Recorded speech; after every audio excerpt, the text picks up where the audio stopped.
हर दलित के घर में एक जन्म लिए अम्बेडकर।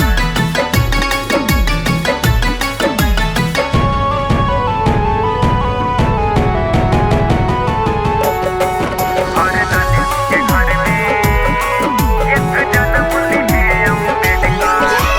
कॉल कांसीराम जगह 85 कॉल कांसीराम जगह 85 काली है 15 टक्कर। हर दलित के घर में एक जन्म लिए अम्बेडकर। हर दलित के घर में एक जन्म लिए अम्बेडकर। हर दलित के घर में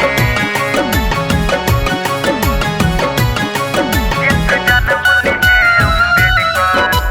Presented by Agnihotri Production.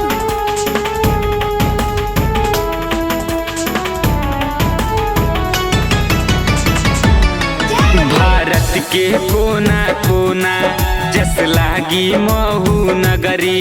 घर घर में भीमा माई साहब से चमकी बखरी। साहब से चमकी बखरी, साहब से चमकी बखरी। भारत के कोना कोना जस लागी महू नगरी। घर घर में भीमा माई साहब से चमकी बखरी। गांव गांव में माया बहन जी। दलित के घर में गांव गांव में माया बहन जी दुश्मन से लड़ी है डटकर। हर दलित के घर में एक जन्म लिए अम्बेडकर। हर दलित के घर में एक जन्म लिए अम्बेडकर। दलित के घर में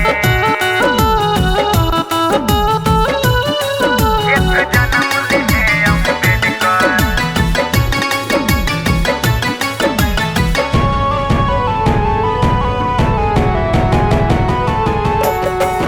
हर दलित के घर में एक जन्म लिए अम्बेडकर। अधिकार दिलाए साहब ना रहबा कोई निरक्षर। पढ़ लिख के बढ़बा बहुजन मिलल बा सबके आरक्षण। मिलल बा सबके आरक्षण, मिलल बा सबके आरक्षण। अधिकार दिलाए साहब ना रहबा कोई निरक्षर। पढ़ लिख के बढ़बा बहुजन मिलल बा सबके आरक्षण। करके संघर्ष लड़बे लड़ाई। के घर में करके संघर्ष लड़बे लड़ाई। कांटों के राह भी चल कर। हर दलित के घर में एक जन्म लिए अम्बेडकर। हर दलित के घर में एक जन्म लिए अम्बेडकर। जन्म लिए अम्बेडकर।